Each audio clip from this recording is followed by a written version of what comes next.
ఇప్పుడు మన ప్రభువును లోకరక్షకుడు యేసుక్రీస్తు అతి శుభమైన నామమును బట్టి మీకందరికీ కూడా పేరు పైన హృదయపూర్వక వందనాలు తెలియపరుస్తున్నా. దేవుని యొక్క మహాకృపను బట్టి మరొక పర్యాయము దేవుని యొక్క సన్నిధిలో ఆయన మాటలు వినడానికి దేవుడు ఇచ్చిన మహాకృపను బట్టి మనం ప్రభువును బట్టి ఎంతగానో సంతోషించవలసినటువంటి వారమై ఉన్నాం.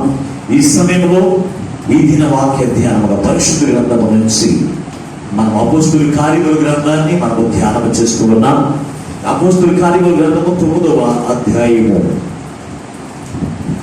36వ వచనం నుండి 42వ వచనం వరకు ఉన్న వాక్యాన్ని ఒకసారి చదవండి. బాగా చదవగలిగిన వారు ఒకసారి చదవండి. ఆపకుండా చదివేయండి. ఒక శిష్యురాలు ఉండేది. ఆమెకు భక్షాంతరమున గొర్క అని పేరు. ధర్మకార్యములను బహుగా చేసి దినములైన ఆమె కాయిలా పడి చనిపోగా వారు శవమును కడిగి మేడగదిలో పొరుండబెట్టిరి. లుద్దా ఎప్పేకు దగ్గరగా ఉండుట చేత పేతురు అక్కడ ఉన్నాడని శిష్యుడు విని అతడు తడువు చేయక తమ ఎద్దుకు రావాలని వేడుకొట్టుకు 2 మనుషులను అతని ఎద్దుకు పంపిరి. పేతురు లేచి వారితో కూడా వెళ్ళి అక్కడ చేరినప్పుడు వారు మేడగదిలోనికి అతన్ని తీసుకుని వచ్చిరి. విధవరాండ్రందరూ వచ్చి ఏడ్చుచు దోర్కా తమతో కూడా ఉన్నప్పుడు పుట్టిన అంగీలను వస్త్రములను చూపుచు అతని ఎదుట నిలిచిరి. పేతురు అందరినీ వెలుపలకు పంపి మోకాళ్ళు ఉండి ప్రార్థన చేసి శవం వైపు తిరిగి దెబ్బతా లెమ్మనగా ఆమె కన్నులు తెచ్చి పేతురును చూచి లేచి కూర్చుండెను. అతడు ఆమెకు చెయ్యి ఇచ్చి లేవనెత్తి పరిశుద్ధులను విధవరాండ్రలో పిలిచి ఆమెను సజీవురాలుగా వారికి అప్పగించెను. ఇది యొప్పే అంతటా తెలిసినప్పుడు అనేకులు ప్రభువునందు విశ్వాసం ఉంచిరి. చిన్న ప్రార్థన చేసుకుని వాక్యం నేర్చుకుందాం. మహాపరిశుద్ధులను ప్రేమ స్వరూపమైన మా పరలోకపు తండ్రి, మీ యొక్క పరిశుద్ధమైన నామానికి లెక్కలేని వందనాలు స్తోత్రాలు. ఇంతవరకు మీ కృప చేత మీరు నడిపిస్తున్న దేవానికి వందనాలు స్తోత్రాలయ్యా. ఈ కొద్ది మాటను మేము ధ్యానం చేస్తూ ఉండగా నీ దాసుని సిలువ చోటను మరుగుపరిచి ఏడంతల ఆత్మశక్తి చేత అభిషేకాన్ని బలపరిచి నీ దాసుని నోట నీ మాట వచ్చి మాతో సూటిగా మాట్లాడించి ఉండగా వినగలిగించి గ్రహించగల మనసు, లోబడి అనుసరించినట్టు మనసు అయ్యా ప్రతి బిడ్డలకు అనుగ్రహింపజేసి మీరు రాకడకు ఆయుధపరచమని మా ప్రభువును రక్షకుడై యేసునామమున ప్రార్థించి వేడుకొనుచున్నాము పరమ తండ్రి, ఆమేన్. ప్రభునందు అత్యంత ప్రియమైనటువంటి దేవుని బిడ్డలారా, ఈ చదవబడిన ఈ వాక్య భాగమును బట్టి దేవుడు మనతో మాట్లాడుచున్న అంశం ఎవరి గురించి ఈ రోజునంటే తబిత అనేటువంటి కుమార్తెల గురించి ఈ రోజున దేవుని యొక్క వాక్యాన్ని మనం నేర్చుకున్నాం. దేవుని బిడ్డారా, ఈ యొక్క అపోస్తలులైనటువంటి వారు అనేకమైన స్థలాలకు వెళ్ళి సంఘాలు స్థాపిస్తున్నటువంటి సమయంలో యొప్పేకు అనేటువంటి ప్రాంతం మనకు కనపడుతూ ఉంది. ఇది ఎక్కడ ఉందంటే యెరూషలేమునకు 55 కిలోమీటర్ల దూరంలో మధ్యధర సముద్రము దగ్గర ఉన్నటువంటి ప్రాంతం ఇది. ఈ ప్రాంతంలో ఈ రేవు దగ్గర ఒక ప్రాంతము, దాని పేరు యొప్పేకు అనేటువంటి యొక్క స్థలంలో ఎవరు ఉన్నారు అంటే ఒక కుమార్తె కనపడుతుంది. ఆమె పేరు తబిత. తబిత అనేటువంటి పేరు కలిగినటువంటి కుమార్తె ఇక్కడ కనపడుతుంది. ఆమె భాషాంతరమున గ్రీకు పేరు ఏమిటంటే ద్వార్కా. గ్రీక్ పేరు ద్వార్కా. ఆమె పేరు తబిత. 2 పేర్లు కూడా అర్థం ఏమిటి అంటే లేడీ అని అర్థం ఇచ్చేటువంటి పేరు కలిగిన ఒక కుమార్తె కనపడుతుంది. ఈమె ఎవరు అంటే శిష్యురాలు. ఆమెకు ఉన్నటువంటి లక్షణాలు 3 లక్షణాలు మనకు కనపడుతూ ఉన్నాయి. ఒకటి శిష్యురాలు, రెండవది మనం చూసినప్పుడు సత్క్రియలు చేసినటువంటి కుమార్తె, మూడవదిగా ధర్మకార్యములు చేసినటువంటి కుమార్తెగా, 3 సద్గుణ లక్షణములు కలిగినటువంటి కుమార్తెగా ఈమె మనకి కనపడుతూ ఉంది. దేవుని బిడ్డారా, శిష్యురాలు అనగా ఒక సంఘములో చేర్చబడిన తర్వాత ఎవరికి శిష్యురాలిగా ఉంది ఈమె అంటే దేవునికి మొట్టమొదటి శిష్యురాలిగా ఉంది. రెండవదిగా సేవకులకు శిష్యురాలిగా ఉంది. దేవుని బిడ్డారా, శిష్యురాలు అనగా చెప్పినది చేసేవాడు శిష్యులు, చెప్పినట్లుగా చేసేవారు శిష్యులు. కానీ చెప్పినట్లుగా చేయని వారు శిష్యులు ఎంత మాత్రం కూడా కాదు. దేవుని బిడ్డ, ఈమె ఎవరికి శిష్యురాలు అంటే దేవుని యొక్క సంఘములో దేవుని యొక్క దాసులకు ఒక శిష్యురాలుగా ఎదుగుచున్నప్పుడు ఆమెకు ఉండవలసిన లక్షణాలు ఏమిటంటే మొట్టమొదటిగా సత్క్రియలు చేసిన కుమార్తెగా మనకు కనపడుతూ ఉంది. సత్క్రియల్లో మరొక లక్షణం కనపడుతుంది. ఏమిటి అంటే దైవభక్తి. సత్క్రియలు చేసిన వారు మాత్రమే దైవభక్తి కలిగినటువంటి వారికి కూడా మనకి కనపడుతూ ఉంటారు. దేవుని బిడ్డ, సత్క్రియలు అంటే మంచి క్రియలు చేసేటువంటి వారు. ఏ చెడ్డ క్రియలు చేసేవారు సత్క్రియలు అంటారు. వారు చెడ్డ క్రియలు చేస్తూ ఉన్నారు కనుక చెడ్డ క్రియలు అంటూ ఉంటారు. మంచి క్రియలు చేసేవారు ఎవరు అంటే దైవభక్తి కలిగిన వారు మాత్రమే చేస్తూ ఉంటారు. సత్క్రియలు అంటే దేవుని యొక్క దాసులైన వారికి శిష్యులుగా ఉండేటువంటి వారు మంచి క్రియలు చేసేటువంటి వారుగా ఉండాలి. దేవుడి లోకంలో మనుషుల్ని ఎందుకు కలగజేశాడు అంటే మంచి క్రియలు చేయడానికి కలగజేశాడు, కానీ చెడ్డ క్రియలు చేయడానికి ఏ నరుని కూడా దేవుడు చేయలేదు. పరిశుద్ధ గ్రంథంలో మనం ఆ మాట చూస్తే ఎఫెసీ పత్రిక 2వ అధ్యాయము 10వ వచనంలో ఆ మాట చాలా చక్కగా రాయబడి ఉందని ఒక్కసారి చదవండి. ఒకసారి ఎఫెసీ పత్రిక 2వ అధ్యాయము 10వ వచనం. మరియు వాటి యందు మనము నడుచుకొనవలెనని దేవుడు ముందుగా సిద్ధపరిచిన సత్క్రియలు చేయుటకై మనము క్రీస్తు యేసునందు సృష్టింపబడిన వారమై ఆయన చేసిన పని అయి ఉన్నాము. చూడండి దేవుడు పెట్టారా, దేవుడు మనం ఎందుకు కలుగజేస్తాడు అని మనం ఆలోచన చేస్తే మొట్టమొదటిగా సత్క్రియలు చేయుటకు మాత్రమే దేవుడు మనకు కలుగజేస్తాడండి. ఈ రోజు దుర్మార్గ క్రియలు చేయడానికి కాదు, దుష్ట క్రియలు చేయడానికి కాదు, మాంత్రిక క్రియలు చేయడానికి కాదు. దేవుడు ఒక మనిషిని కలగజేస్తాడంటే వారు ఏ ఉద్దేశం చేస్తున్న దేవుడు కలగజేస్తాడో తెలుసు అంటే సత్క్రియలు అంటే మంచి క్రియలు చేయడానికి దేవుడు కలగజేస్తాడు. దేవుడు నిన్ను ఎందుకు కలగజేస్తాడు అనేటువంటి ప్రశ్న మనం వేసుకుంటే గనుక ఆ ప్రశ్నలో మనకు అర్థం కనపడుతూ ఉంది. మంచి క్రియలు చేయడానికి దేవుడు కలగజేశాడు కానీ చెడ్డ క్రియలు చేయడానికి మాత్రం కూడా కాదు. ఈ రోజున కలగజేయబడిన వారందరూ కూడా మంచి క్రియలు చేస్తున్నారు పాస్టర్ గారు నేను చేయడానికి అని మన ఆలోచన ఎంత మాత్రం సమంజసమైనది కాదు. దేవుని బిడ్డారా, దేవుడు కలగజేసిన ఉద్దేశం ఏమిటి, నరులు ఎందుకు కలగజేశాడంట ఆలోచన చేస్తే మంచి క్రియలు చేయడానికి మాత్రమే దేవుడు కలగజేశాడంట. కానీ ఈ రోజున నరులు ఎలా ఉన్నారు? దేవుని యొక్క సంఘములో యేసుక్రీస్తు నామము కలిగిన వారే కావచ్చు, లేకపోతే రక్షణ పొందిన వారే కావచ్చు, దేవుని యొక్క శిష్యులుగా ఉన్నటువంటి వారే కావచ్చు, మంచి క్రియలు చేసే వారిగానే కనపడుతూ ఉన్నారా?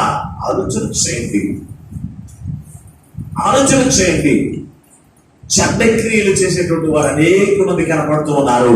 మంచి క్రియలు చేసేవారు బహు కొద్ది మంది మాత్రమే కనపడుతూ ఉన్నారు. దేవుని బిడ్డారా, ఈ రోజు దేవుడు నిన్ను ఎందుకు కలగజేశాడంటే మంచి క్రియలు చేయడానికి దేవుడు కలగజేశాడు. అంతేకాని నువ్వు చెడ్డ క్రియలు చేసి దేవుడి యొక్క నామాన్ని అవమానపరిచేయడానికి నువ్వు ఎంత మాత్రం దేవుడిని కలగజేయలేదు. అందుకే దేవుడు మాట్లాడుతూ ఉన్నాడు. దేవుడు నేను ఎందుకు కలగజేశాడో తెలుసా? సత్క్రియలు చేయడానికి తప్ప చెడ్డ క్రియలు చేయడానికి నేను కలగజేయలేదని దేవుడు చెబుతూ ఉన్నప్పటికీ కూడా ఈనాటి క్రైస్తవులు చెడ్డ క్రియలు చేస్తూ దేవుడి యొక్క నామాన్ని అవమానపరుస్తూ ఈ రోజున జీవిస్తూ ఉన్నారు. దేవుని పెట్టారు.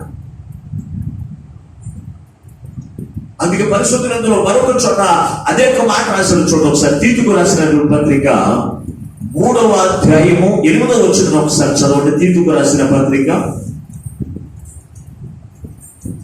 3వ అధ్యాయము 8వ వచనాన్ని.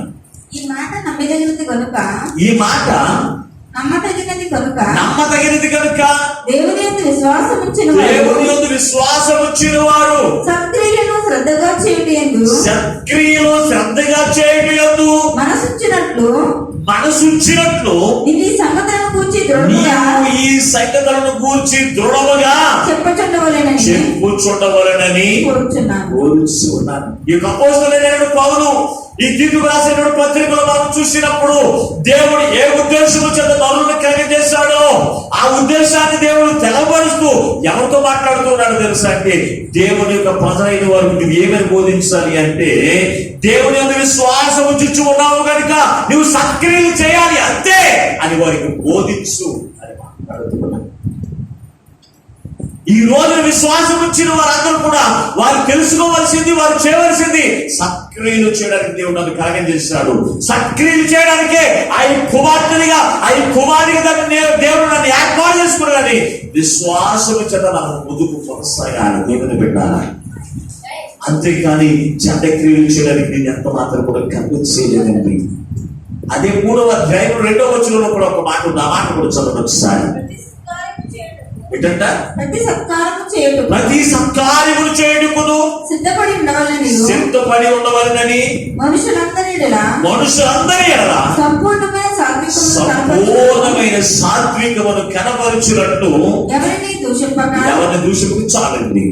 మనం ఏ మనసు ఉంచాలి? సత్క్రియలు చేయటకు కలిగినటువంటి మనసు మాత్రమే ఉంచాలి. ఎప్పుడు చూసినా చెడ్డ క్రియలు చేయాలని ఆలోచన మనం ఎంత మాత్రం కూడా కలిగి ఉండడానికి వీలు లేదు. దేవుని బిడ్డారా, సత్క్రియలు చేయడం చేసే మనసుని కలిగి ఉండాలి. ఈ రోజు యేసు క్రీస్తు కలిగిన మనసును కలిగి ఉన్నట్లయితే ఎవరికైనా మంచి చేయడానికి నువ్వు ఇష్టపడుతూ ఉంటావు, సత్క్రియలు చేయడానికి నువ్వు ఇష్టపడుతూ ఉంటావు. కానీ చెడ్డ క్రియలు చేయడానికి ఎంత మాత్రం నువ్వు ఇష్టపడవు. అటువంటి మనసు నీకు ఉండదు. ఒకవేళ నువ్వు చెడ్డ క్రియలు చేసే మనసు నువ్వు కలిగి ఉన్నావంటే అది సాధారణ కలిగించేటువంటి హృదయం కలిగి ఉన్న దేవుని బిడ్డ. అందుకే అక్కడ మాట్లాడుతున్నాడు, సత్క్రియలు చేసేటప్పుడు హృదయము నీ గుండెని ఎడల, సత్క్రియలు చేసేటప్పుడు మనసు నీ గుండెని ఎడల నువ్వు సత్క్రియలు మాత్రమే చేయవలని వారిని హెచ్చరించు, వారికి బోధించు, వారికి ప్రకటించు అని ఏం చేస్తున్నాడు తెలుసా? అపోస్తలుడైన పౌలు గారు తెలియపరుస్తున్నారు. దేవుని ఈ రోజు దేవునికి దాసుల ద్వారా సంఖ్యతో దేవుడు మాట్లాడుతున్నమాట. మీరు సత్క్రియలు చేసేటువంటి వారిగా ఉన్నారు. ఆనాడు అక్కడ ఉన్నటువంటి కుమార్తె ఆలోచన చేస్తున్నప్పుడు అక్కడ ఉన్నటువంటి కుమార్తె తల్లిద ఆమె చేసే పనులు తెలుసా? ఆమె బహుగా సత్క్రియలు చేస్తూ శిష్యురాలిగా ఉంది. 2వ అంతస్తులోకి వచ్చినప్పుడు ఆమె బహు సత్కార్యములు చేస్తూ ముందుకు కొనసాగేటువంటి కుమార్తెగా ఆమె ఉన్న దేవుని బిడ్డ. ఈ రోజున అటువంటి సత్క్రియలు చేసేటువంటి కుమార్తెను ఉండగలుగుతూ ఉన్నావా? అటువంటి సత్క్రియలు చేసేటువంటి కుమారుడిని ఉండగలుగుతూ ఉన్నావా? ఏ రోజు నన్ను పరిశీలన చేస్తావా? మాట్లాడితే నేను దైవభక్తి కలిగిన కుమార్తెను, మాట్లాడితే నేను దైవభక్తి కలిగిన కుమారుడును అని నీకు నీవే డప్పు కొట్టుకుంటూ ఉన్నావు. కానీ ఏ నాటి కాలంలోనైనా నీ జీవితంలో, నీ బ్రతుకులో సత్క్రియలు చేసే మనసు నీకు ఉందలేదు ఎప్పుడైనా ఆలోచన చేస్తావా? అందుకు అపోస్తలుడైన పౌలు అంటాడు తిమోతికి రాసిన మొదటి పత్రికలో 2వ అధ్యాయము 6వ వచనంలో మాట్లాడుతున్నాడు. ఏమైనా మాట్లాడుతున్నాడు? దైవభక్తి కలిగిన వారిగా ఉన్నట్లు సత్క్రియలు చెప్పు. ఒకసారి చదువున్నామా మాటలు ఒకసారి. తిమోతికి రాసిన మొదటి పత్రిక 2వ అధ్యాయం 10వ వచనాన్ని. దైవభక్తి గల వారమని చెప్పుకొను స్త్రీలకు తగినట్లుగా సత్క్రియల చేత తమ్మును తాము అలంకరించుకొనవలెను. ఏం అలంకరించుకోవాలి? ఎప్పుడు చూసినా బంగారం అలంకరించుకోవడం కాదు, ఎప్పుడు చూసినా ఆభరణం ధరించుకోవడం కాదు, ఎప్పుడు చూసినా నూతనమైన వస్త్రాలు, కొత్తగా వచ్చిన రెడీమేడ్ బట్టలు ధరించుకోవడం మనం కాదు. దేవుని పెట్టారా? ఏమి ధరించుకోవాలో తెలుసండి? దైవభక్తి గల వారు చెప్పుకున్నట్లుగా సత్క్రియలు చేసే మనసుని కలిగి ఉంటారు. చూడండి, సత్క్రియలు చేసే వారు ఎలా ఉన్నారో తెలుసా? దైవభక్తి కలిగినటువంటి వారిగా ఉంటారు. దేవుని పెట్టారా? దైవభక్తి కలిగినటువంటి వారు అనుకున్నట్లుగా చెప్పాడు. సత్క్రియలు చేసేటువంటి దానికి ఒక సిద్ధపాటు కలిగినటువంటి వారు ఉండగలుగుతూ ఉన్నామా? ఒకసారి ఆలోచన చేయండి. దైవభక్తి కలిగిన వారిని చెప్పుకుంటానని నీవు నీ జీవితంలో సత్క్రియలు అనేవి ఏమైనా కనపడుతూ ఉన్నాయా? అటువంటి నువ్వు ఏమైనా ధరించుకుంటూ ఉన్నావా? నిన్ను చూడగానే ఈ పలానా కుమార్తె చక్కని క్రియలు చేస్తూ ఉంటుంది దేవుని మందిరంలో. ఆ కుమార్తెను చూడగానే రక్షణ పొందిన తర్వాత ఆమె జీవితంలో అన్ని నూతనమైన క్రియలే, మంచి కార్యాలు చేస్తుపోతాయి. ఆలోచన నిన్ను చూడగానే ఎవరికైనా కనపడుతుందా? ఏ రోజు నన్ను ఆలోచన చేస్తుంది దేవుని బిడ్డ. ఈమెయితే ఈ ద్వారా కనబడిన తల్లిదైతే ఆమె బ్రతుకుల్లో ఆమె మొట్టమొదటిగా శిష్యురాలిగా ఉంది. యాజకుడు చెప్పినట్టుగా చేసిన కుమార్తెగా ఉంది. రెండవది మనం చూసినప్పుడు సత్క్రియలు చేసిన కుమార్తెగా ఉంది దేవుని బిడ్డ. ఈ రోజు నీ జీవితంలో తగ్గుతావరే నువ్వు సత్క్రియలు చేసేటప్పుడు మనసు నువ్వు కలిగి ఉన్నావు లేదు ఆలోచన చేసి, ఒకవేళ ఎంతవరకు నువ్వు సత్క్రియలు చేయకుండా దుర్మార్గము క్రియలు నువ్వు చేసి ఉంటే కనుక, చెడు క్రియలు చేసేవాటి కనుక ఈ రోజు నుంచి వాటన్నిటి నుంచి విడిపించబడి నువ్వేం చేయాలి తెలుసా? దైవ భక్తి గల వారమునట్లుగా నువ్వు సత్క్రియలు చేసేటువంటి హృదయం నువ్వు కలిగి ఉండాలి. అప్పుడు నువ్వు తగ్గుతావరే ఆమె పేరు ఎలాగైతే జీవ గ్రంథంలో లిఖించబడుతూ నీ పేరు కూడా లిఖించబడుతూ ఉంది. దేవుడు బిడ్డ, ఆమెలో ఉన్నటువంటి మూడవ గుణం ఏంటంటే, అక్కడ చక్కగా రాసిన మాట ఏంటంటే, బహుధర్మ కార్యములు చేసేటువంటి కుమార్తెగా ఉంది. ఆమె ఏం చేసేటువంటి కుమార్తెగా ఉందండి? ధర్మ కార్యములు చేసేటువంటి కుమార్తెగా ఉంది. ఆమె ధర్మ కార్యములు చేస్తానని ఎక్కడా కూడా చెప్పుకోలేదండి. ఇవన్నీ కూడా ఎప్పుడు వచ్చినాయి? ఆమె కాయల పడి చచ్చిపోయిన తర్వాత వచ్చింది. ఇవన్నీ కూడా ఎప్పుడు ఆమె లక్షణాలన్నీ కూడా ఎప్పుడు బయట పని అంటే, ఆమె కాయల పడి చనిపోయిన తర్వాత వచ్చినాయండి.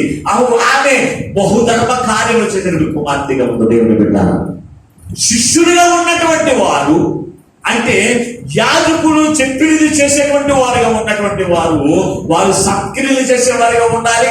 రెండవది, శిష్యులు అంతస్తులు ఉన్నటువంటి వారు ఏం చేసేవారు ఉండాలంటే బహుధర్మ కార్యములు చేసేటువంటి వారుగా ఉండాలి. దేవుని బిడ్డ, ఎవరున్నారు పరిశుద్ధ గ్రంథంలో?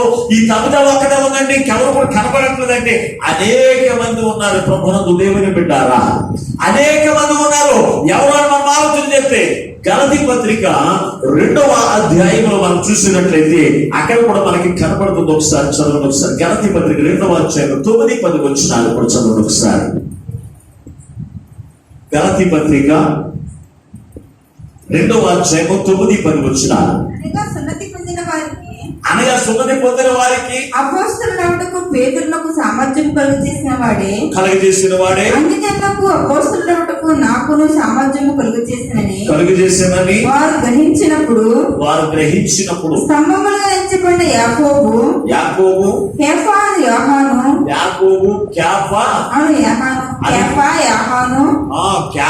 యాహాను అనువారు నాకు అనుగ్రహింపబడిన కృపను కనుగొని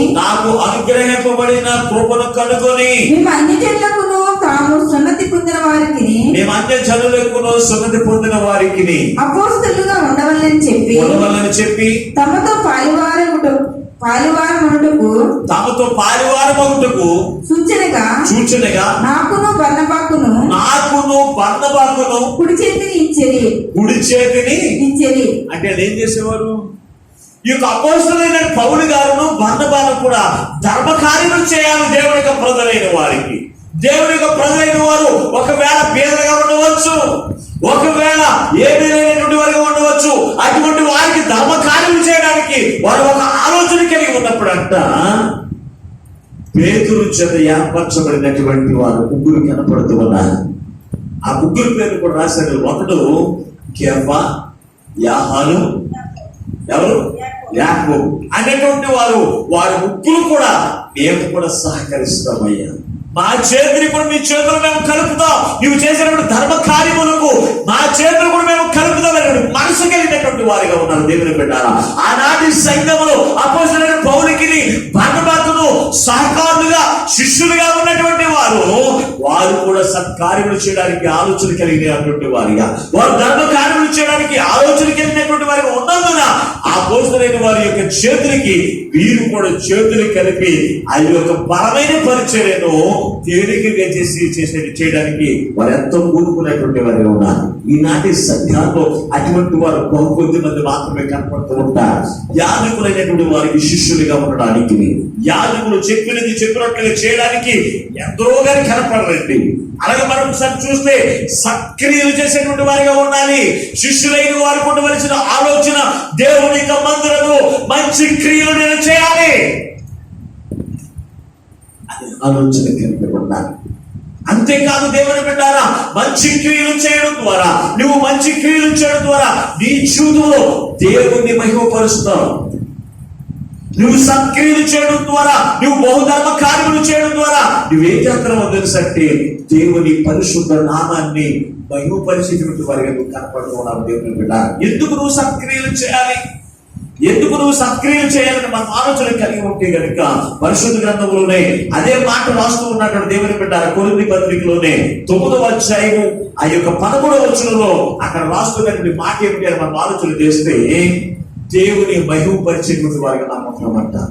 సత్క్రియలు చేయడం ద్వారా, ధర్మ కార్యములు చేయడం ద్వారా మనం ఏం చేస్తున్నామో తెలుసా?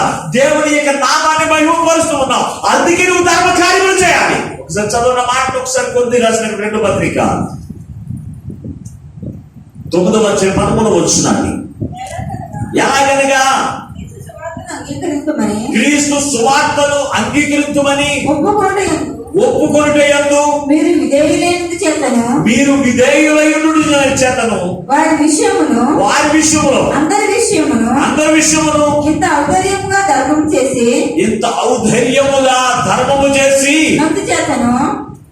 ధర్మము చేసినందు చేతను ఈ పరిచర్య మూలముగా మీ యోగ్యత కనబడినందున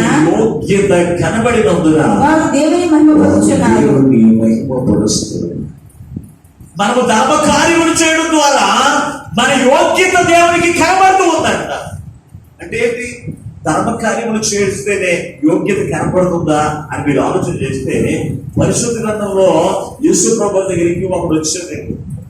నేను అయ్యా నువ్వు చెప్తున్న ఆజ్ఞలన్నీ కూడా అనుసరించి నేను నడిచాను, నువ్వు చెప్పేదంతా కూడా ఆలోచన చేసి అయ్యా ఆజ్ఞలు అనుసరించి నడిచాను, నిన్ను వారిని పొరుగు వారిని ప్రేమించమన్నా అది కూడా నేను చేశాను అయ్యా, ఇంకా నాకేం పొదువు ఉందన్నప్పుడు నీలో ఒకటి పొదువై ఉన్నది.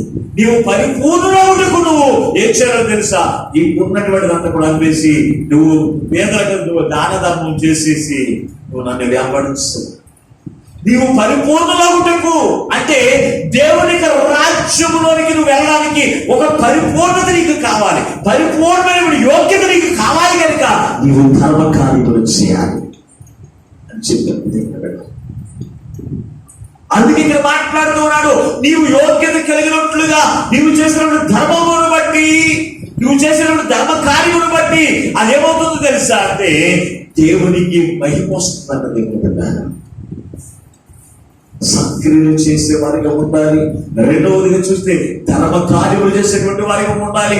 మూడవది చూస్తే మొట్టమొదటిగా చూస్తే శిష్యులైన వారి అంతస్తులు కూడా మనం ఉండాలి. దేవుని బిడ్డ అటువంటి అంతస్తులు మీరు ఎక్కడ ఆలోచన చేయండి. తల్లిదండ్రుడి కుమార్తె ఆమె యాజకుడికి ఎలాగో తెలుసా? శిష్యురాలిగా కనపడుతూ ఉంది. రెండవది చూస్తే ఆమె బహు సత్కార్యములు చేసేటువంటి కుమార్తెగా కనపడుతూ ఉంది. మూడవది చూస్తే బహుధర్మ కార్యములు చేసేటువంటి కుమార్తె. అటువంటి సమయంలో ఆమె కాయలపడి చనిపోగా ఆమెను స్నానము చేయించి, చూడండి ఎంత బాగా రాశారు చూడండి, ఆమె యొక్క శవమును శుభ్రము చేసి కడిగి శుభ్రము చేసి ఒక పెట్టెలో పెట్టి దానిని ఎక్కడికి కూడా తీసుకెళ్ళకుండా అక్కడే ఉంచి ఎవరికి కౌరప్పారంట? ఇద్దరు మనుషులను అక్కడ దగ్గరలో ఉన్నటువంటి పేతురు గారి దగ్గరికి పంపించారు. పేతురు గారి దైవజనుడు ఎక్కడ ఉన్నాడు? ఆయన తీసుకుని రండి. ఒకవేళ ఆయన ప్రార్థన చేస్తాడు, ఆయన ప్రార్థన చేస్తే చనిపోయిన ఈయన కుమార్తె లేచి నిలబడుతుంది, దైవజనుడిని పిలుచురండి అని చెప్పి ఇద్దరు మనుషులను పంపించింది దేవుని బిడ్డ. ఈ రోజు నువ్వు అలా చేయగలుగుతూ ఉన్నావా? నీ జీవితంలో శ్రమ కలుగుతూ ఉన్నప్పుడు, లేకపోతే నీ పక్కింటి వారికి కష్టం కలిగినప్పుడు, నీ పక్కింటి వారు అనారోగ్యంతో పడి ఉన్నప్పుడు యాజకునికి కౌలు పంపించిన లక్ష్యం మీకు ఉందని ఆలోచన చేయండి. ఎవరు నశించిపోతే నాకెందుకులే. ఒకవేళ బాధలు ఉంటే వాళ్ళ దగ్గరికి వెళ్ళి కన్నీరు కాచేసి ఇంట్లోకి వచ్చి కూర్చుంటాము, కానీ యాజకుడికి కౌరవపోయే ఆలోచన చేయండి. కొందరు స్త్రీలు అయితే మేమే ప్రార్థన చేస్తామంటే ఇంటికి ఇటువంటి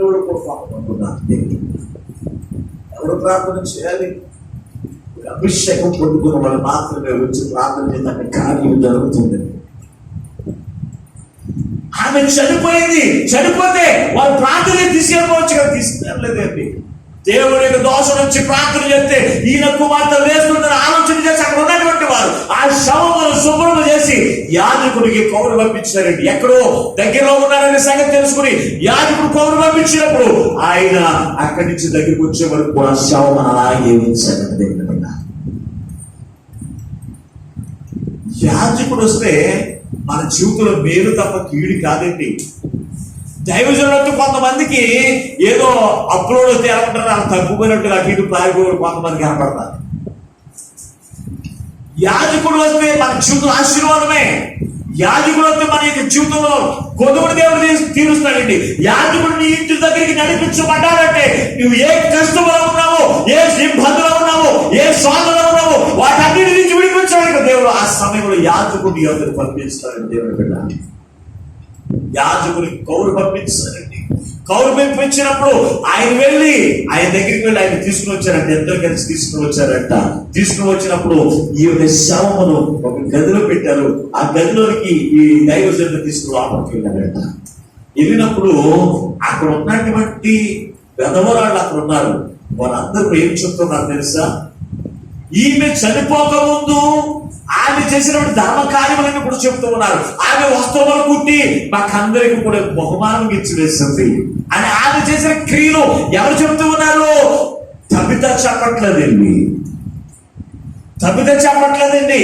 అవి ఎవరైతే పొందుకున్నారో వారు ఆమె చనిపోయిన తర్వాత ఆమె నీతి క్రియల గురించి ప్రశంసించడం ప్రారంభించారు దేవుని బిడ్డ. ఈ రోజున నీ జీవితంలో నీవు బ్రతుకున్న కాలంలో కూడా నీవు అటువంటి నీతి క్రియలు చేయకపోతే, అటువంటి ధర్మ కార్యములు చేయకపోతే నువ్వు ఎంత కాలం బతికినా కానీ నీ గురించి ఏడవడానికి కూడా ఒక్క మాట కూడా రాదండి.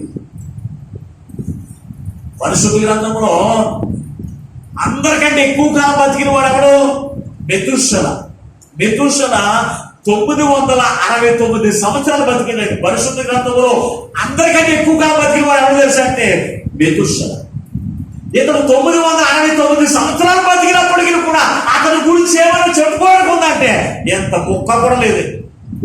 ఉపయోగం ఏంది? అన్ని సంవత్సరాలు బతికినోడు చెప్పండి. అన్ని సంవత్సరాలు బతికిన ద్వారా ఉపయోగం ఏమైనా ఉందా? ఆలోచన చేయండి. యాహాను గారు 2 సంవత్సరాలు బతికాడు మనం ఆలోచన చేస్తే యాహాను గారు దగ్గరగా 30 సంవత్సరాలు ఓకే బతికాడు. కానీ యాహాను గారి గురించి ఎన్ని గంటలు ప్రసంగం చేసినా ప్రసంగం వెళ్తూనే ఉంటుంది. అతని క్రియలు మనకి కనపడుతూనే ఉంటుంది. దేవుడు పెట్టారా? కానీ నువ్వు ఎంత కాలం బతికమనేది కాదు, నీ బ్రతుకులో సత్క్రియలు ఎక్కడైనా కనపడుతున్నాయా? నీ బ్రతుకులో ధర్మ కార్యములు ఏమైనా కనపడుతూ ఉన్నాయా లేదా? ఈ రోజు నన్ను ఆలోచన చేస్తాను. నీ గురించి ఒకవేళ నువ్వు చనిపోయిన తర్వాత నీ గురించి చెప్పుకోదగిన విషయాలు ఏమైనా ఉన్నాయా? ఆలోచన చేయండి. ఒకవేళ పాస్టర్ గారు వచ్చే కదా నీ గురించి చెప్పాలని నేను కనపడుతున్నాయా? ఈమె చనిపోయిన తర్వాత ఈమె మొట్టమొదటిగా ఈమె గురించి ఎవరి దగ్గరికి పంపించబడారంటే దేవుని యొక్క దాసుల దగ్గరికి పంపించబడ్డాయి. దేవుని అక్కడ ఉన్నటువంటి వారు దేవునికి దాసుల దగ్గర నడిపించి ఆ పాస్టర్ గారు ఎక్కడ ఉన్నా ఆయన తీసుకురండి, ప్రార్థన చేస్తారు, ఈ కుమార్తె బతుకుతుందని ఒక విశ్వాసంలో కలిగి ఉండవచ్చు. అందుకే పాస్టర్ గారి దగ్గరికి వెళ్ళి కౌరు పంపించారండి. చనిపోయి ఎంతమంది గొళ్ళెత్తినా కానీ వారు ఎవరి మాట కూడా పట్టించుకుంటుంది. కానీ ఆ శవమును శుభ్రము చేసి ఆ శవము విషయంలో యాజకుడి దగ్గరికి కౌరు పంపించి యాజకుడిని అక్కడికి నడిపించారు. దేవుని బిడ్డ ఆలోచన వచ్చాయి. ఎందుకు నడిపించబడ్డారు? ఎందుకు నడిపించారు? ఎందుకు యాజకుడు రావాలి? ఆలోచన చేస్తే పాత నిబంధన కాలం నుంచి కూడా ఆలోచన చేస్తే మనకి కనపడుతుంది.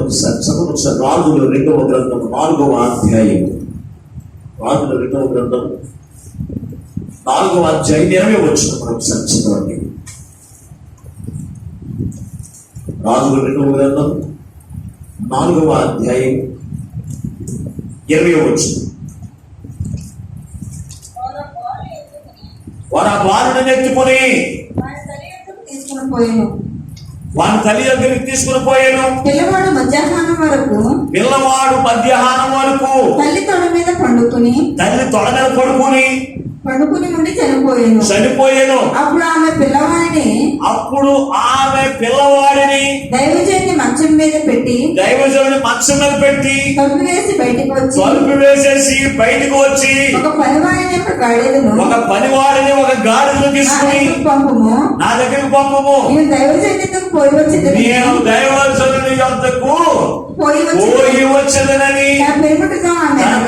అనగా అతడు అమావాస్య కాదా? విశ్రాంతి దినము కాదే. అతని ఎందుకు నువ్వు ఎందుకు పోతున్నావు అని అడిగాడు. దేవుని బిడ్డ ఇక్కడ చూసినప్పుడు సునేమీయురాలు, ఈమె కూడా దైవభక్తి కుమార్తె.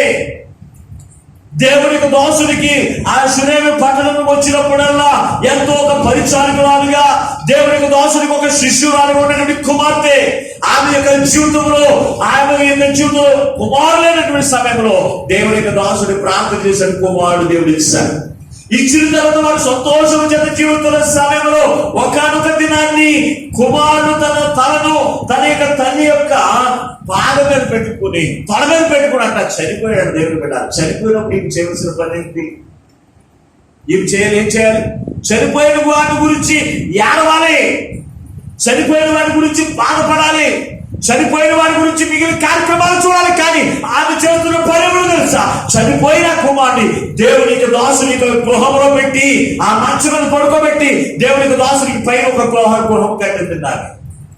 ఆమె ఇంటి మీద పైన ఒక దేవునికి దాసునికి ఒక గది కట్టింది. ఆ గదిలో మంచం మీద పడుకోబెట్టి ఏం చేస్తుంది తెలుసా? నాకు ఇద్దరు పనివాళ్ళు పంపించు. ఎక్కడికి వెళ్ళాలి?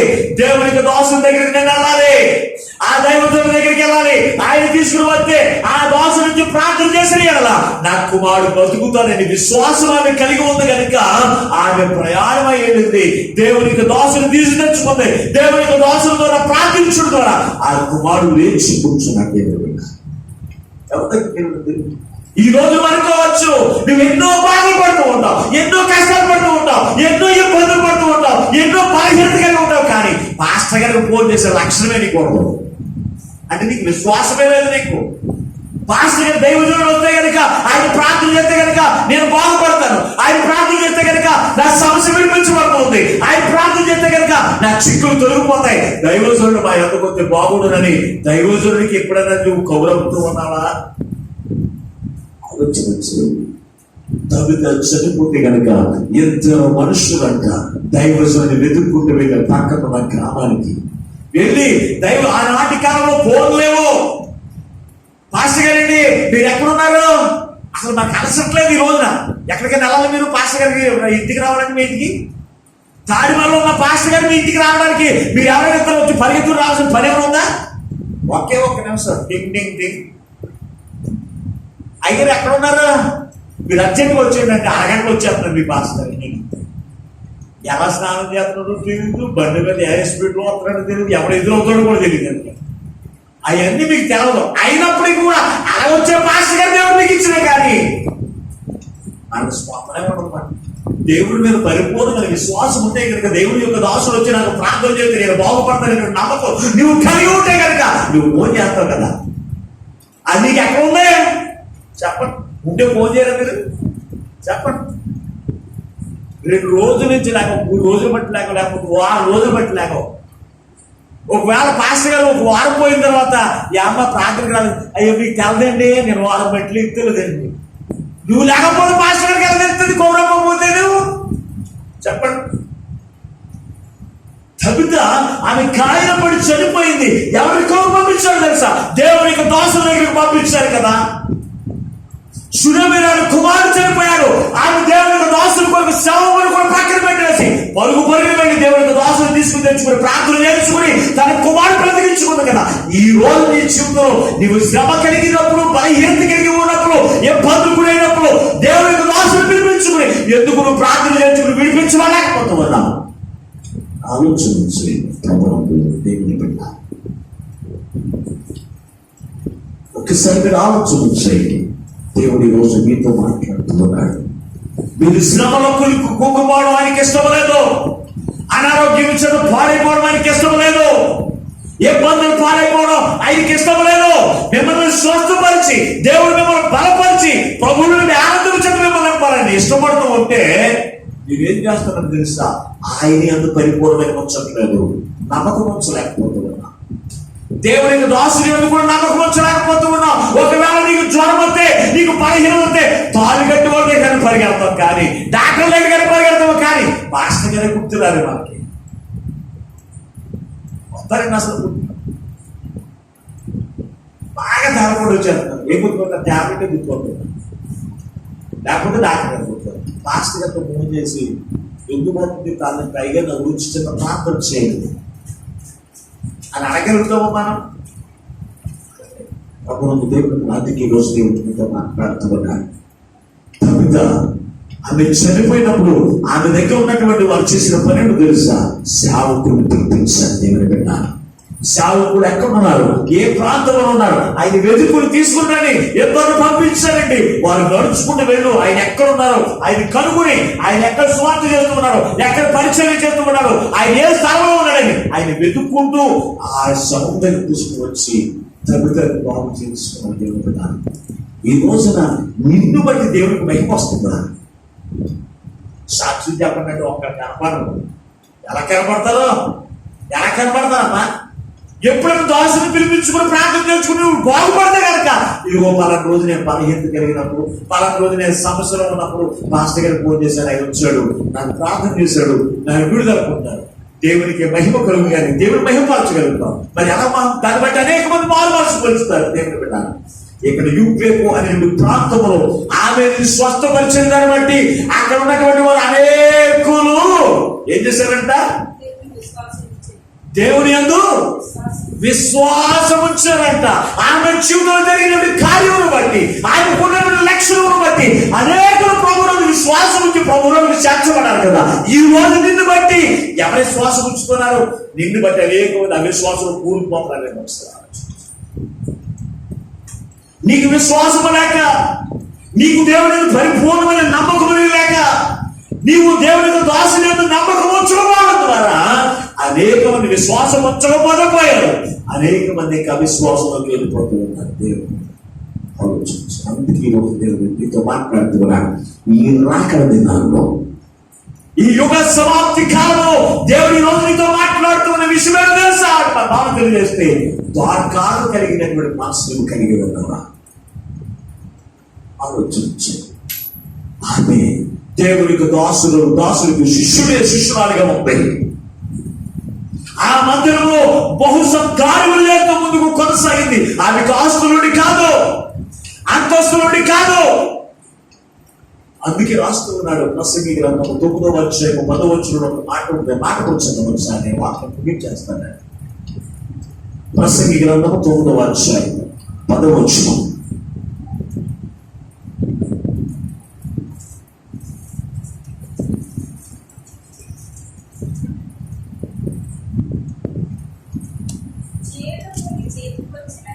చేయుటకు నీ చేతికి వచ్చిన ఏ పని అయినను, నీ చేతికి వచ్చిన ఏ పని అయినను నీ శక్తి లోపము లేకుండా చేయము, నీ శక్తి లోపము లేకుండా చేయము.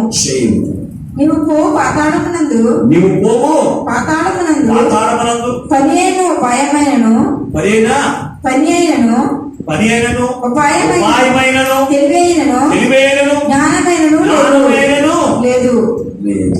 చూడండి ఒకసారి ఆ వచ్చిన మొట్టమొదటి చదవడం నాకే. చేటుకు నీ చేతికి వచ్చిన ఏ పని అయినను నీ శక్తి లోపము లేకుండా, ఆమె శక్తి లోపం లేకుండా చేసింది కవిత. ఆమెకి కుట్టి పని దేవుడు ఇచ్చాడు, బట్టలు కుట్టుకుని కుటుంబాన్ని పోషించుకునే పని దేవుడు ఇచ్చాడు. ఆ కుట్టు పని ద్వారా కూడా దేవుడు మహిమపరిచింది. ఆ కుట్టు పని ద్వారానే ఆమె ధర్మకార్యములు చేయగలిగింది. ఆమె కుట్టు పని ద్వారా కూడా ఆమె సత్కార్యములు చేసే మనసు ఆమె కలిగి ఉంది. దేవుని బిడ్డ, ఈ రోజున సత్కార్యములు చేయడానికి, ధర్మకార్యములు చేయడానికి నీకు ఆ మనసు నీకు లేకే ప్రతి దానికి కూడా సాకులు చెప్పుకుంటూ మనం ముందుకు పోతాము. కానీ మన చూపులు ఎటువంటి సత్కార్యములు మనకు కూడా కనపడవు. ఎప్పుడు కూడా ధర్మ కార్యంలో కూడా మనం కనపడము. దేవుని బిడ్డారా, నువ్వు చేసిన ప్రతి ఒక్క సత్కార్యమును, ప్రతి ఒక్క ధర్మ కార్యమును కూడా ఎక్కడ ఉంటుందో తెలుసా అంటే దేవుని యొక్క సన్నిధిలో చేర్చబడదు. దేవుని బిడ్డ దేవుడు సాక్ష్యం ఇస్తుంది. కొన్నేవి నువ్వు చేసిన ప్రార్థనయు, నువ్వు చేసిన ధర్మ కార్యములు దేవుని యొక్క సన్నిధిలో లిఖించబడ్డాయి అని రాస్తూ ఉన్నాడు కదా. నీ శక్తికి లోపం లేకుండా ఎందుకు చేయలేకపోతున్నా? ఆలోచన వచ్చి నువ్వు చేయగలిగిన పని కూడా చేయలేకపోతున్నావు. అది సత్కార్యమే. ఈ కవిత అయితే ఆమె బ్రతుకుల్లో శిష్యురాలిగా ఉన్న దేవుని బిడ్డ. ఎంతవరకు నువ్వు దేవుని దాసుడు శిష్యురాలిగా లేకపోతే ఈ రోజు నువ్వు తీర్మానం చేసుకో. ఎంతవరకు నేను లోకానికి శిష్యురాలిగా ఉన్నాను, లోకం చెప్పినట్టు నేను నడుచుకున్నాను, లోకం చెప్పినట్టు నేను ప్రవర్తించదు. కానీ యాజకుడు చెప్పినట్టు నేను ఎప్పుడు కూడా బ్రతకలేదు. యాజకుడు నేను శిష్యుడిగా అందుకే నా బ్రతుకులో సత్కార్యము చేసే మనసు నాకు లేదు. ఈ రోజు మొదలుకొని నీకు మాత్రమే శిష్యులకు ఉండి, శిష్యుడిగా ఉండి సత్కార్యములు చేసే మనసు కానీ కలిగి ఉండి బహుధర్మ కార్యములు చేస్తూ ఆనాడు తమితవరే నేను జీవించినాయి. తమితవరే శక్తి లోపము లేకుండా చేసేటువంటి ధర్మ కార్యములు నేను చేస్తూ నా పేరు కూడా తమితవరే జీవ గ్రంథమును లిఖించే కృపను నాకు అనుగ్రహించని ఎందరైతే ప్రార్థన చేయగలుగుతారు దేవుడు తప్పనిసరిగా అనుగ్రహిస్తున్నాడు. వారితో కలిసి అలాగే మనం చూడగలిగితే, ఇంకా మనం చూడగలిగితే పరిశుద్ధ గ్రంథంలో అనేక మంది కనపడతారండి. సమరయ స్త్రీని మనం చూసినప్పుడు, ఆ పరిశుద్ధ సారేపటి వెధవరాన్ని మనం చూసినప్పుడు ఆమె జీవితంలో కూడా ఒక కుమారుడు దేవుడు అనుగ్రహించాడు. ఆ కుమారుడు దగ్గర ఆమె కరువు దినాల్లో దేవుడు అత్యధికమైన కృపను కనిపించేసి 3.5 సంవత్సరంలో యాజకుల ద్వారా అక్కడ పోషించబడుతున్న కుటుంబాన్ని కూడా ఎంతో సంతోషం చేత నింపబడే కాలంలో తన కుమారుడు కూడా గాయపడి మనసులో చనిపోవడానికి అటువంటి సమయంలో ఎవరు వచ్చి ఆ కుమారుడు స్వస్థపరిచాడు తెలుసా? దైవజనుడైనటువంటి ఏలియా వచ్చాడు. దేవుని బిడ్డ ఏలియా కబురు పంపించింది. ఏలియా నడిపించబడి ఆ స్థలంలోకి వచ్చే కుమారుడు ప్రార్థన చేయగా ఆ కుమారుడు శవం మీద వారిగా పడుకుని ఆయన ప్రార్థన చేయగా ఆ కుమారుడు బ్రతికించాడు. ఈ రోజు నుంచి ఎందుకు యాజకుడు కోపడలేకపోతున్నా? యాజకుడు నీ గృహంలోకి వస్తే నీకు నచ్చింది. యాజకుడు నీ గృహంలో బాధ పెడితే నీ కుటుంబం ఆశీర్వదించబడుతుంది. యాజకుడు నీ కుటుంబంలోకి వచ్చి ప్రార్థన చేస్తే కనుక నీ కుటుంబంలో అక్కడ తీర్చబడుతుంది. యాజకుడు అనగా దేవుని ప్రతినిధి. దేవునికి మనుషులు కూడా మంచి వ్యక్తిగా ఆయన ఏం చేస్తున్నాడు? నీ గృహంలోకి వస్తున్నాడు కదా. ఆయన ఏ హృదయంతో నువ్వు చేర్చుకున్నావు నువ్వు ఆలోచన చేయండి. పాస్టర్ గారు వచ్చి నాకు ప్రార్థన చేశాడు, ఏమీ కనపడదు. నువ్వు ఏ హృదయంతో ప్రార్థన చేర్చుకున్నావు, ఏ హృదయంతో దేవునికి దోషం చేర్చుకున్నావు? ఒక సామాన్యమైనటువంటి వాడిగా నీ గృహంలోకి యాజకుడు చేర్చుకుంటే దాని ప్రయోజనం లేదు. దేవుడే నా గృహంలోకి వస్తున్నాడు అనే విశ్వాసంతో దేవునికి దోషం నీ గృహంలో చేర్చుకునే కనుక నీ చూపులో నీ బ్రతుకులో అనేకమైన ఆశ్చర్యకాలు చనిపోయిన వాడు కూడా మొట్టమొదటిగా శిష్యుల ద్వారా చనిపోయిన వారు మొట్టమొదటి లేపబడిన వారు ఎవరంటే పరిశుద్ధ గ్రంథంలో తర్వాత అపోస్తలుడైన పౌలు లేపబడింది. కిటికీలో నుంచి వాక్యం కింద పడిపోయిన కుమారుడిని, ఆ కుమారుడు ఎవరు లేపారు? అపోస్తలుడైన పౌలు కింద కొంచెం ప్రార్థన చేయలేపాడు. దేవుని పెట్టారా ఎంత గొప్ప కార్యం! చనిపోయిన వారు లేవనెత్తడం అనేది సామాన్యమైన పని కాదు. కానీ అది చేసింది పేతురు గారు కాదండి. పేతురులో ఉన్న దేవుని ద్వారా, దేవుని కృప ద్వారా ఆ కుమారుడు స్వస్థపరచబడ్డాడు. ఆ తమిళ స్వస్థపరచబడింది కనుక అనేకులు ఎవరి యొక్క విశ్వాసం ఇచ్చారంట? అక్కడ ఉన్న దైవ సన్నిధి మీద కాదు, అనేకులు దేవుని యొక్క విశ్వాసం ఇచ్చారు. పేరులో జరిగిన గొప్ప కార్యం బట్టి అనేక మంది దేవుని యొక్క విశ్వాసం ఇచ్చారు. ఈ రోజున నీ బ్రతుకులో ఏ కార్యం కూడా జరగకుండా నీకు నీవే చేసుకుంటున్నావు. నీకు నీవే బ్రతుకుతూ ఉన్నావు. అటువంటి విశ్వాసాలను ముందుకు కొనసాగుతూ ఉన్నావు. అందుకే గొప్ప కార్యం చూడడం కనపడట్లేదే. అప్పుడు చూపించాలి తమిళ విషయం అయితే ఆమె దేవునికి దాసుడికి శిష్యురాలిగా ఉంది. దేవుని యొక్క సంఘంలో సత్కార్యములు చేసినటువంటి కుమార్తెగా ఉంది. అందుకే దేవుడు నన్ను కలగజేస్తాడు. ఆ సత్కార్యములు చేసి నేను దేవుని మహిమపరచాలనుకుంది. ఆమె చేసిన సత్కార్యములు బట్టి దేవుని యొక్క నామాన్ని మహిమపరిచింది. నువ్వు చెడ్డ కార్యములు చేస్తే కనుక దేవుని నామాన్ని అవమానపరుస్తూ ఉన్నారు తప్ప దేవుని నామాన్ని మహిమపరచలేదు. పరలోక రాజ్యం వాసులుగా యోగ్యత చెడ్డ కార్యములు చేస్తే మనకు రాదు. మంచి క్రియలు చేస్తేనే, చెడ్డ క్రియలు చేస్తే మనకు రాదండి. సత్కార్యములు చేస్తేనే దేవుడి యొక్క రాజ్య వారసులుగా ఉండడానికి యోగ్యత మనం కలిగి ఉంటాం. ఆయన ద్వారా దేవుని మహిమపరుచుతాం. 3వ వచ్చినప్పుడు ధర్మకార్యములు అన్నాడు. కొన్నేళ్ళు ధర్మ కార్యములు చేసేటువంటి మనిగా ఉన్నాడు. అతని గురించి దేవదూత సాక్ష్యం ఇస్తూ ఉంది.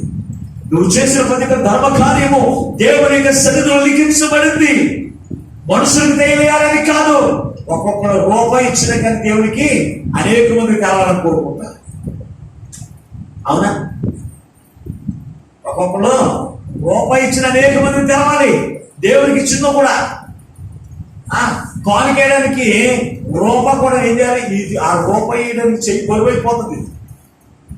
కాని పెట్టేయడానికి ఇంకో చెయ్యి సపోర్ట్ చేస్తుంది ఇలాగా. అవునా? ఏం చేస్తారు చెప్పండి? ఏం పడుకుంటారు? మళ్ళీ దీనికి ఇలాగా మళ్ళీ నాకు ఎలా మూసి ఎన్ని తిరువాటలు పడతారు తెలుసా? ఒక రూపాయి దానం చేయడానికి లేకపోతే 10 మందికి 10 లక్షలు చెప్తారు కొంతమంది ధర్మకార్యాలు చేయడానికి. కానీ నువ్వు చేసిన ప్రతి ధర్మ కార్యము దేవుడి యొక్క సన్నిధిలో లిఖించబడుతుందని సన్నిధిలో జ్ఞాపకం చేసుకుని నువ్వు చేయాలి. నువ్వు చేస్తున్నది, నువ్వు కుడి చేతి చేస్తున్నది ఎడమ చేతికి తెలియకూడదని పరిశుద్ధ గ్రంథంలో తెలియపరచాడు కదా. ఒకవేళ నువ్వు చేసింది పాస్టర్ గారికి చెప్పలేదు అనుకోండి, అయ్యో నేను ఎంత చేస్తే పాస్టర్ గారు నా గురించి చెప్పలేదా, నేను రేపు నుంచి ప్రార్థనకి రాదు అంటే ఎవరి గురించి చేస్తున్నాను. అప్పుడు ప్రతిఫలం ఎవరిస్తారు? దేవుడు ప్రతిఫలం నీకు ఇవ్వాలి అంటే దేవుడు చూసినట్లుగా నువ్వు చేయాలి. మనుషులు చూసినట్లు చేస్తే ఉపయోగం ఏం లేదు. నువ్వు చేసే ధర్మ కార్యము దేవుడి ద్వారా ప్రతిఫలం పొందుకుంటావు కనుక ఈ తగుత ఆమె మనుషులు చూస్తారని చేయలేదు, మనుషులు మెచ్చుకుంటారని చేయలేదు. దేవుని మెప్పు కొరకు చేసింది కనుక ఆమె చనిపోయే వరకు కూడా ఆమె ధర్మ కార్యం గురించి ఆమె ఎవరికి కూడా చెప్పలేదు. వెధవరాలకు చీరలు ఇవ్వడం కానీ, వెధవరాలకు బట్టలు కుట్టి వారికి దాన ధర్మాలు చేయడం కానీ ఆమె ఎవరికి కూడా చెప్పుకోలేదు. కానీ ఎప్పుడైతే ఆయన చనిపోయినప్పుడు వారే వచ్చి చెప్పుకున్నారు. ఈమె గత కాలంలో చనిపోక ముందు వారికి ఎలా ప్రకటించింది. ఆమె ధర్మ కార్యముల గురించి, ఆమె సత్కార్యముల గురించి అక్కడ ఉన్నటువంటి దాసుల దగ్గర చెబుతూ ఉంటే, చనిపోయిన కాలం వారందరూ చెబుతూ ఉంటే దాసునికి ఎంత సంతోషమైంది. ఆ పాస్టర్ గారు ప్రార్థన చేయడానికి ఆయన కోరుకుంటే ఎక్కడి నుంచో వచ్చారు. పేతురు గారు వచ్చి నిలబడి ఉన్నారంట. ఆయన నిలబడి ఉండగా అక్కడ ఉన్నటువంటి ఎవరాజులందరూ కూడా ఆయన చేసిన కార్యం అన్ని కూడా చెబుతూ ఉంటే ఆ దైవజనుడికి ఎంత సంతోషం. ఒకసారి ఆలోచించు. ఈ రోజు నీ బ్రతుకుల్లో ఏ బలహీనత కలిగి ఉన్నప్పటికీ, ఏ శ్రమలు కలిగి ఉన్నప్పటికీ, ఏ ఇబ్బందులు కలిగి ఉన్నప్పటికీ దేనికి భయపడవలసిన పని లేదు. ఎందుకో తెలుసా? నువ్వు దేవునికి సన్నిధిలో ఒక శిష్యుడిగా, శిష్యురాలు నువ్వు జీవించు. దేవుడు చెప్పినట్టు నువ్వు చెయ్యి. అంతేకాదు దాంతో కలిసి సత్కార్యం చేసే మనసును కలిగి ఉండు. సత్కార్యం చేసే మనసును కలిగి ఉన్నప్పుడు నువ్వు ధర్మ కార్యం చేయడానికి కూడా ఆ మనసే నిన్ను ముందుకు నడిపిస్తుంది. దాంతో కలిసి దైవభక్తి కలిగినటువంటి అలంకరణను కలిగి ఉంటావు. అదే పరలోకానికి అలంకరణ. ఆ అలంకరణ కొరకు మనం సిద్ధపడి ఉండాలి. కానీ దైవభక్తి కలవాలని చెప్పుకున్నట్లుగా సత్కార్యం చేసేటువంటి మనసు మీరు కలిగి ఉన్న అపోస్తలుల పౌలు ద్వారా తెలియబడుతూ ఉన్నప్పటికీ అటువంటి మనం ధరించుకోకుండా లోకాన్ని మనం ధరించుకుని, లోకంలో ఉన్నవాడిని మనం ధరించుకుని నా అలంకరణ చాలా బాగుందని చెప్పుకోవడం కంటే సత్కార్యం చేసే మనసుని ధరించుకోండి, ధర్మకార్యం చేసే మనసుని ధరించుకోండి. ఒకవేళ నీ వంటి రీతిలో నువ్వు జీవిస్తూ ఉన్నప్పుడు నీ కుటుంబంలో తప్పిదం వచ్చినట్లుగా, తప్పిదం బ్రతుకులు వచ్చినట్లుగా, మరణకరమైన శ్రమని మీకు వచ్చిన కానీ నా పక్షాన్ని ప్రార్థన చేయడానికి ఒక దాసుని దేవుడు ఏర్పాటు చేశాడు. ఆయన కోరు పంపాలి. ఆయన వస్తే నా కొరకు ప్రార్థన చేస్తే నేను బ్రతుకుతాను, ఆయన వచ్చి ప్రార్థన చేస్తే నేను స్వస్థపరచబడతాను, ఆయన వచ్చి ప్రార్థన చేస్తే నేను విడుదల పొందుకుంటాను అనేటువంటి నమ్మకం నువ్వు కలిగి ఉన్నాను. లేకపోతే నీ బ్రతుకులో ఎంత మాత్రం గొప్ప చూడలేవు, ఎంత మాత్రం నువ్వు చూడలేవు. దేవుడు బిడ్డ, దేవుడు మీ కొరకు ప్రార్థించడానికి, మీ కొరకు బలులు అర్పించడానికి, మీ కొరకు దేవునికి దోషని ఏర్పాటు చేసింది ఎందుకు తెలుసు అంటే ఎల్లప్పుడూ మీ పని చేయడానికి, మిమ్మల్ని కాల్చుకోవడానికి, మిమ్మల్ని వాక్యవంచన పోషించడానికి, మీ కొరకు అనుదినము కూడా పేరు ఏ శోధనలో పడకుండానట్లుగా, ఏ శ్రమలో పడకుండానట్లుగా, ఏ బలహీనలో పడకుండానట్లుగా మీ కొరకు అనుదినం కూడా ప్రార్థన చేయడానికే దేవునికి దాసులు దేవుడు ఏర్పాటు చేశాడు కదా. అటువంటి సేవకులు మనం ఎలా మర్చిపోయి మనం తిరగలుగుతాం ఆలోచన చేయండి. తప్పిత విషయంలో యాజకుడు ప్రార్థన చేశాడు, ఆమెను బ్రతికించాడు. అలాగే శిలువ జీవితంలో తన కుమారుడు చనిపోయినప్పుడు యాజకుడి దగ్గరికి పరుగున గాడిదల మీద వెళ్ళి ఆయన పరుగును తీసుకొచ్చుకుంది, ప్రార్థన చేస్తాడు, స్వస్థపరచబడ్డాడు. అలాగే ఏరే కాలం సాయపడి వెళ్ళడానికి చెప్తూ దేవుడు వాళ్ళ కార్యం జరిగించాడు కదా. యాజకుడు ఎవరు కూడా విడిచిపెట్టలేదు. యాజకుడి యొక్క ప్రార్థన కొరకు మరి ఇప్పుడు కూడా ఆశ కలిగి ఉన్నారు వారి బ్రతుకుల పొందు కూడా. ఈ రోజు నీ జీవితంలో కూడా ఎంతవరకు దైవజనుడు ఎంతవరకు నీ జీవితంలో జ్ఞాపకం రాకపోతే కనుక కష్టకాలంలో, ఇబ్బంది కాలంలో, నష్టకాలంలో, బలహీనత కాలంలో కూడా యాజకుడు ఎంతవరకు మీకు జ్ఞాపకం రాకపోతే కనుక ఈ రోజు మీకు ఒకసారి జ్ఞాపకం చేసుకోండి. ఈ రోజు తీర్మానం చేసుకోండి, నా జీవితంలో ఎన్ని కష్టములు వచ్చినా, ఇబ్బందులు వచ్చినా నా కొరకు ప్రార్థించి ఒక దైవదాసుకున్నాడు. ఆయన పిలిపించుకుని దేవుని ద్వారా నేను గొప్ప కార్యాన్ని పొందుకోలేని నమ్మకం నాకు పుట్టించాలని ప్రార్థన చేయండి. అటువంటి కృపను పంపిస్తాడండి దేవుని బిడ్డ. ఈ రోజు మన యొక్క జీవితంలో మనం శ్రమలతో, ఇబ్బందులతో, నష్టాలతో, వ్యాధులతో మనం ఉండడానికి దేవుడు ఇష్టపడట్లేదు కనుక ఈ రోజు దేవుడు నీతో నాతో కూడా మాట్లాడుతున్నాడు. ఆయన కార్యము నీ బ్రతుకులో జరగాలి అంటే నువ్వు ఎలాగో జీవిస్తే దేవుని కార్యం జరిగిస్తాడో ఆయన చూపించాడు కనుక అందుకే యేసుక్రీస్తు ప్రభువు నీ కొరకు నా కొరకు ప్రాణం పెట్టి ఆయన మరణం నుంచి మనందరూ కూడా జీవనం నడిపించడానికి ఆయన ఏం చేశాడో తెలుసా అంటే ఆయన మరణించాడు దేవుని బిడ్డ. ఆయన గాయపరచబడి ఎందుకో తెలుసా? నిన్ను స్వస్థపరచడానికే ఆయన గాయపరచబడి ఆయన గాయంలో ఉన్న స్వస్థతకాన్ని నీకు అనుగ్రహిస్తున్నాడు. ఆయన ఎందుకు రక్తము కార్చడం తెలుసా? ఈ పాపము నుంచి విడిపించి నిన్ను ఆయన పాప విముక్తి చేశాడు. పరలోక రాజ్య వారసులుగా చేయడానికి ఆయన నీకు రక్తము కార్చడం జ్ఞాపకం చేసుకుని ఆయన పరిపూర్ణమైన విశ్వాసం నుంచిగా ఆయన పరిపూర్ణమైన నమ్మకంతో ఆయన వైపు మాత్రమే చూసి గొప్ప కార్యాలు పొందుకునే పోతాను. ఆ పరిశుద్ధాత్మ దేవునికి అందరికీ అనుగ్రహించగాక. ఆమె ప్రార్థన చేసుకున్నాం. మమ్మల్ని శాశ్వతమైన ప్రేమతో ప్రేమిస్తూ మా కొరకు ప్రాణం పెట్టిన దేవానికి వందనాలు స్తోత్రం. ఇంతవరకయ్యా పవిత్ర మా మనుషులు తీసుకువచ్చు అని అయ్యా నీ సన్నిధిలో నీ దాసులకు నీకు శిష్యుమానిగా ఉంది. ఆమె నీ సన్నిధిలో బహు సత్కార్యము చేసి కుమార్తెగా ఉంది. ఆమె నీ సన్నిధిలో అయ్యా బహు ధర్మ కార్యము చేసే కుమార్తెగా ఉందయ్యా. ఆమె విశ్వాసమును బట్టి, ఆమె క్రియలు బట్టి, ఆమె జీవితంలో అవసరం కోరుతున్నాయా మన చుట్టుపక్కల ఉన్న వారందరూ దేవునికి దాసుని ఎదుగు నడిపించాలి. ఆయన తోడుకుని వచ్చి ఆయన కబురు పంపించాయ్యా. ఆయనతో ప్రార్థన చేయించుకోగానే ఆ బిడ్డ తప్పుగా లేవో అనగానే ఆమె లేచి కూర్చుందయ్యా. ఆమెను ఆ ప్రజలకు అప్పగించినప్పుడయ్యా అక్కడ ఉన్న అనేక మంది విశ్వాసం వచ్చినట్లుగా అయ్యా ఈ బిడ్డ ప్రార్థన మందిరంలోనే కాదు ఈ వాక్యం ఉంటున్న ప్రతి బిడ్డకి చూపురా నీ యొక్క పరిపూర్ణమైన విశ్వాసం వచ్చి నీ యొక్క నమ్మకించి నీ బలమైన కార్యములు పొందుకుంటూ ఆ కార్యములు చూసిన వారు అనేక మంది నీ యొక్క నడిపించబడి నీ రాకలకు ఆయుధపడి గొప్ప నేను తొలగపరిచేమని మా ప్రభువును రక్షకుడైన యేసునామములో ప్రార్థించి వేడుకొనుచున్నాము పరమ తండ్రి. ఆమేన్. అందరికీ